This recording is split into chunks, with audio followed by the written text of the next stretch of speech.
एक बात हमेशा याद रखना कि कोई भी लक्ष्य मनुष्य के साहस से बड़ा नहीं, हारा वही व्यक्ति जो कि लड़ा नहीं। देखिए आज है 4 मार्च और आज की वीडियो में टोटल 10 मोस्ट इंपोर्टेंट प्रश्नों पे हम चर्चा करेंगे जो कि आपकी सभी आगामी परीक्षाओं के लिए मोस्ट इंपोर्टेंट है। तो शुरू से लास्ट तक वीडियो में रहिए और इस वीडियो को पूरा देखने के बाद आप इसकी पीडीएफ फाइल भी डाउनलोड कर सकते हैं। नीचे डिस्क्रिप्शन बॉक्स में आपको इस वीडियो की पीडीएफ लिंक मिल जाएगी।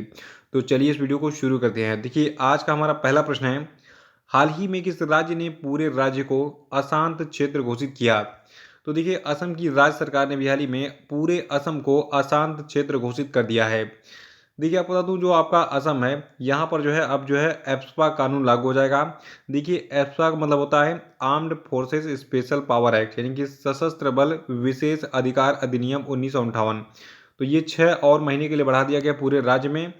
और आपको बता दूं जो आपका ये एप्सपा कानून है यानी कि सशस्त्र बल विशेष अधिकार अधिनियम है, ठीक है। तो ये नवंबर 1990 में असम में पहली बार लागू हुआ था। तो 1990 से ये लगातार बढ़ाया जा रहा है क्योंकि असम में जो है बहुत ही अशांति है, वहाँ पे बोडो आतंकवादी और दुनिया भर के जो है नक्सलवादी वगैरह हैं। तो वहाँ पे समय समय पर जो है अशांति फैलाते रहते हैं। तो इसीलिए जो है केंद्र सरकार ने 1990 में वहाँ पे ये armed forces special power act लगा दिया था। देखिए जो आपका ये armed forces special power act है क्या चीज़?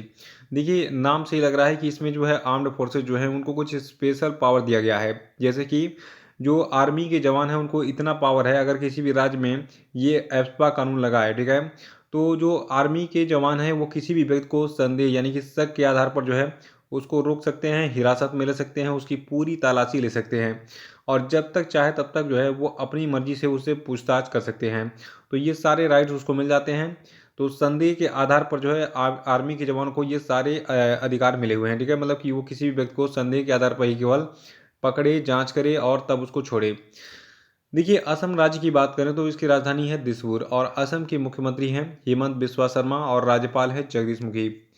और अगला प्रश्न हमारा है कि फरवरी 2022 में भारत का जीएसटी संग्रह कितना रहा?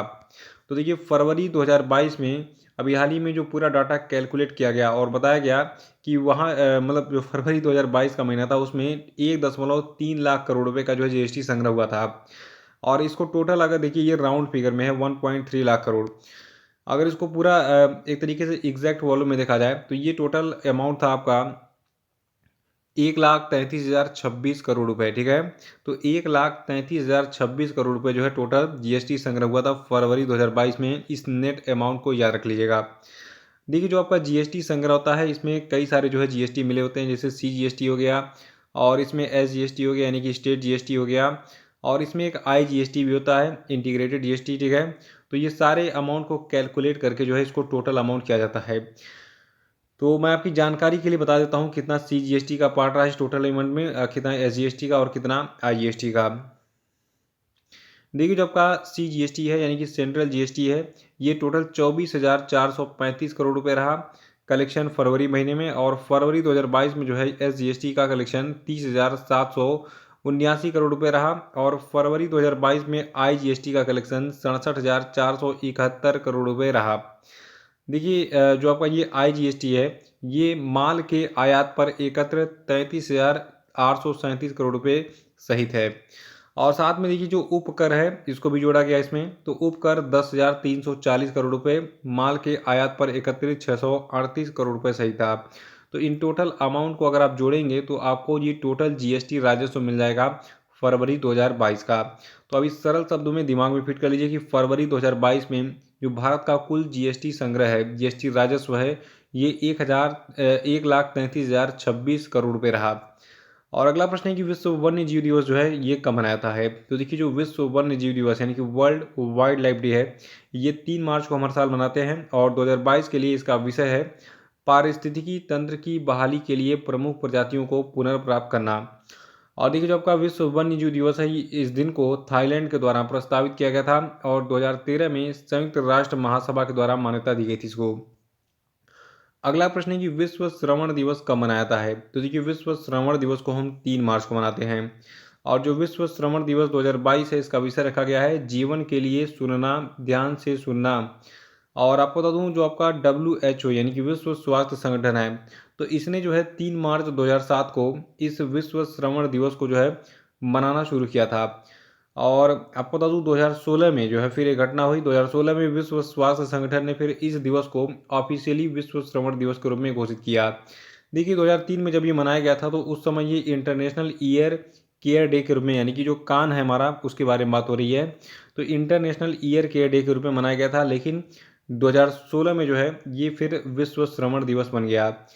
तो पहले इस दिवस को किस नाम से जाना जाता था? इंटरनेशनल ईयर केयर डे, लेकिन अब ये विश्व श्रवण दिवस यानी कि वर्ल्ड हियरिंग डे बन गया है। ये 3 मार्च को हर साल मनाया जाता है, इतना याद कर लीजिए। और इसका विषय यानी कि थीम याद कर लीजिए। 2022 के विश्व श्रवण दिवस का थीम है जीवन के लिए सुनना, ध्यान से सुनना। अगला है कि हाल ही में किस व्यक्ति को LIC म्यूचुअल फंड का प्रबंध निदेशक और CEO नियुक्त किया गया? तो देखिए LIC म्यूचुअल फंड का प्रबंध निदेशक और CEO अपॉइंट किया गया है TS रामकृष्णन को। देखिए जो आपके रामकृष्णन हैं ये LIC mutual fund asset management के MD और CEO के रूप में जो आपके दिनेश पांगटे हैं, दिनेश पांगटे का स्थान लेंगे। और अगला प्रश्न है कि हाल ही में भारतीय निशानेबाज सौरभ चौधरी ने जो ISS विश्व कप चल रहा है तो इसमें 10 मीटर एयर पिस्टल स्पर्धा में कौन सा पदक जीता? तो देखिए सौरभ चौधरी ने अभी हाल ही में ISSF विश्व कप में जो है 10 मीटर एयर पिस्टल स्पर्धा में स्वर्ण पदक यानी कि गोल्ड मेडल जीता है। और देखिए इसी प्रतियोगिता का जो रजत पदक है ये जर्मनी के माइकल स्वाड ने जीता था। और इसी प्रतियोगिता का यानी कि 10 मीटर एयर पिस्टल स्पर्धा का जो कांस्य पदक है ये रूस के आर्टेम चेरनोसो ने जीता था। और देखिए जो महिलाओं का 10 मीटर एयर पिस्टल स्पर्धा रहा तो इसमें भारत की जो ईसा सिंह हैं इन्होंने जो है जीता था जो है रजत पदक यानी कि सिल्वर मेडल, क्योंकि ये जो है ग्रीस की अन्ना कोरा काकी से हार गई थी। तो अन्ना कोरा काकी जो है इन्होंने स्वर्ण पदक जीता था। और भारत की ईसा सिंह ने 10 मीटर एयर पिस्टल वर्ग में भारत के लिए रजत पदक यानी कि सिल्वर मेडल जीता था, इसको याद रखिएगा। और देखिए जो लोग वीडियो को लाइक करना भूल जाते हैं उनको बता दूं कि वीडियो को अधिक से अधिक लाइक कीजिए और इस सेशन को शेयर कीजिए ताकि और भी छात्र जुड़ें। थोड़ा सा छात्रों की संख्या बढ़ जाएगी तो मुझे अच्छा लगेगा और बढ़ाने में। देखिए 7वां प्रश्न की हाल ही में विश्व बैंक ने किसे अंतर्राष्ट्रीय ऋण एजेंसी का उपाध्यक्ष नामित किया है? तो देखिए जुनैद कमाल अहमद को जो है अंतर्राष्ट्रीय ऋण एजेंसी का उपाध्यक्ष नामित किया गया है। और जो जुनैद कमाल अहमद हैं ये एक बांग्लादेशी नागरिक हैं और ये इस उच्च पद पर यानी कि अंतर्राष्ट्रीय ऋण एजेंसी के उपाध्यक्ष पद पर चुने जाने वाले केवल और केवल दूसरे बांग्लादेशी हैं। और ये 16 अप्रैल को अपना काम शुरू कर देंगे। तो याद रखिएगा अंतर्राष्ट्रीय ऋण एजेंसी का उपाध्यक्ष नामित किया गया है जुनैद कमाल अहमद को। और 8वां प्रश्न है कि हाल ही में भारत और किस देश के बीच में 25 फरवरी 2022 को राजनयिक संबंधों के 75 साल पूरे होने के उपलक्ष्य में एक विशेष लोगो का अनावरण किया गया? इसका आंसर बताने से पहले मैं आपको एक कमेंट दिखाना चाहूँगा स्टूडेंट का। देखिए मुझे बहुत खुशी होती है जब आप लोग कमेंट करते हैं कि सर मैंने फला एग्ज़ाम दिया और सारे के सारे करंट अफेयर जो है आपके पढ़ाए हुए मिल गए। जैसे कि अभी देखिए 8 घंटे पहले का कमेंट है कि छत्तीसगढ़ फूड इंस्पेक्टर एग्ज़ाम में आपके सारे करंट अफेयर मिले। ये कमेंट है नवनीत का जो है। देखिए नवनीत जी ने जो है अभी फूड इंस्पेक्टर का एग्ज़ाम दिया था छत्तीसगढ़ में, तो इनको सारे प्रश्न जो है मैंने जो पढ़ाता हूँ उसी से मिल गए। और अभी देखिए रिसेंटली महाराष्ट्र PCS का भी एग्ज़ाम हुआ था तो उसमें भी जो है प्रीलिम्स में सारे के सारे करंट अफेयर मिल गए थे मेरे पढ़ाए हुए। तो देखिए मेरा जो करंट अफेयर है बहुत सेलेक्टिव होता है, बहुत मेहनत करके मैं आपको एक एक क्वेश्चन छांट के देता हूँ ताकि एग्ज़ाम में जो है आपको सारे प्रश्न मिल जाएँ। तो यहाँ पे देखिए करंट अफेयर मैं उतना ही पढ़ाता हूँ जितना आपका एग्ज़ाम में पूछा जाता है। बहुत सारे लोग पढ़ाते हैं करंट अफेयर, लेकिन बहुत डीपली एक एक डेढ़ घंटे का वीडियो बनाते हैं। तो उतना समय वेस्ट करने की ज़रूरत नहीं है जितना मैं पढ़ा रहा हूँ। अगर उतना ईमानदारी से आप पढ़ते हैं तो आपको कोई भी माइका लाल किसी भी एग्ज़ाम को क्रैक करने से रोक नहीं सकता है। तो बने रहिए और बच्चों को थोड़ा सा अवेयर कीजिए कि फला यूट्यूब चैनल पे सर बढ़ाते हैं और उसमें जो है 100% बच्चे स्कोर कर रहे हैं किसी भी एग्ज़ाम में। तो सबको जल्दी से जुड़िए और ये मेरी रिक्वेस्ट भी है आपसे। तो वापस आते हैं अपने करंट अफेयर सेशन पे। देखिए प्रश्न था कि हाल ही में भारत और किस देश के बीच में 25 फरवरी 2022 को राजनयिक संबंधों के 75 साल पूरे होने के उपलक्ष्य में एक विशेष लोगो का अनावरण किया गया? तो देखिए ये देश आपका बेल्जियम है। बेल्जियम और भारत के बीच में 25 फरवरी 2022 को जो है टोटल 75 साल पूरे हो गए हैं, ठीक है। तो इसीलिए एक लोगो का अनावरण किया गया है। और ये लोगो है कैसा? देखिए इस लोगो में एक पीकॉक यानी कि मोर है जो कि भारत का राष्ट्रीय चिन्ह भी है।